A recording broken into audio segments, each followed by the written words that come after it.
Jesus lives there. Hallelujah, babe. I want to be like that in 10 years. I want to be like that now. I need to figure out what inspires him. I can just replicate what he does. Imagine the money people will give us. What are you trying to prove? And I'm not a nobody. Clarence, you are guilty of the crime fraud for your own ill-gotten gains. If you give me Jesus of Nazareth, I will let you walk free. And I will give you power, wealth. You'll be somebody. Chad here, one half of your award-winning podcast. We used to talk about this at work, and I'm here to talk about the Book of Clarence. Before we get into it, please do the YouTube things, like and subscribe, comment, and share. If you are listening to the audio version of this, please share it, share it. And also leave us a review. And if you're not subscribed, subscribe. Tell your friends. We really want to blow up, and we can only do that with you. So I saw the Book of Clarence tonight, and this is the second directorial feature film of James Samuel, the director and writer of The Harder They Fall, which is on Netflix. And also we did a review of it a million years ago.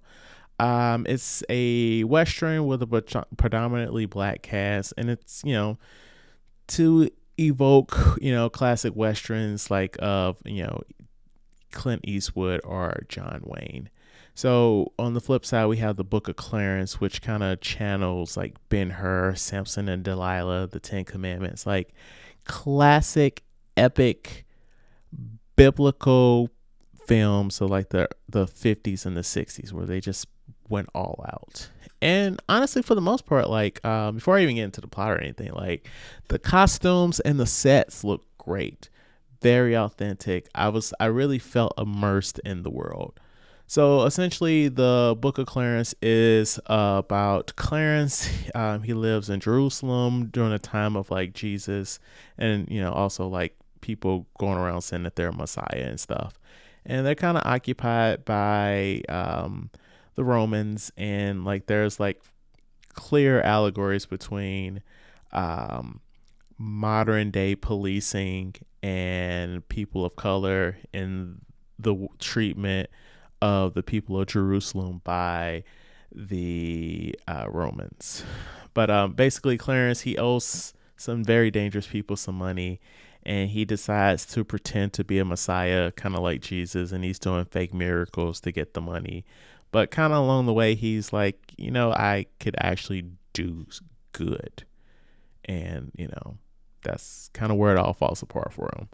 So this movie, just like The Harder They Fall, has an absolutely amazing cast. You got Lakeith Stanfield as Clarence.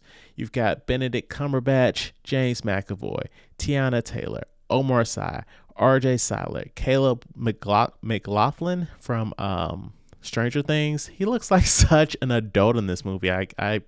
He looks like a whole ass adult. There's so many other people in this movie, like it's ridiculous. Like I could spend most of this review just talking about who's in the movie. This cast is stacked. I will say though that how are you gonna have Tiana Taylor in your movie and not have her sing? Like, what are we doing here, James Samuel? What are we doing? So we got a great cast. We got a very interesting story. Also, there was like a really cool dance scene in the movie, which made me think that if James Samuel's intention, like if he wants to make up his career, I'm going to make black versions of like movies that we couldn't star in the 50s and 60s. So like he did a big Western. This is his biblical picture. Like if his next movie is like a classic musical a la Singing in the Rain or something like that, I would be all for it. Like he definitely has the chops to direct like a musical of some sort, but also he has like a music video background. So I guess that does make sense. Yeah. So this is kind of where the train ends here on me being polite on this movie. This is not a good movie. The tone was all over the place. The movie couldn't decide if it wanted to be like a comedy, if it wanted to be a dramedy. Like the dramatic parts were really good. Like when the movie was like, we're not going to be jokey. We're just going to like be serious. Those are good moments. But like too many characters wanted to be comedians in this movie. And I'm personally not a very religious person, but like the movie couldn't decide like, hey, you know, Clarence isn't somebody that was in the Bible, but like it features other characters, other figures from the Bible. And it was like, okay, we're gonna just kind of mix and mash these other people's like stories and give some of that to Clarence. And I felt like by the end it got extremely, and I mean extremely messy when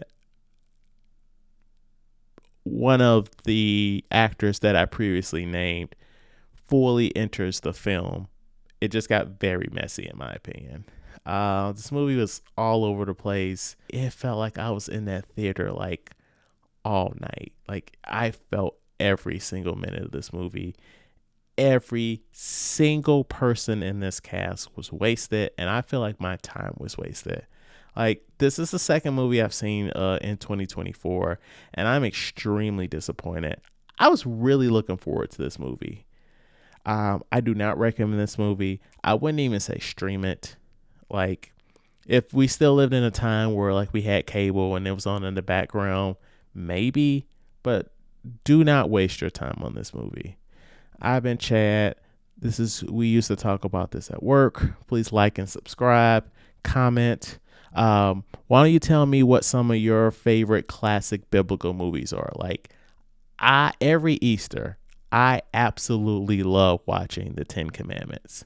That movie is freaking amazing, even in 2024.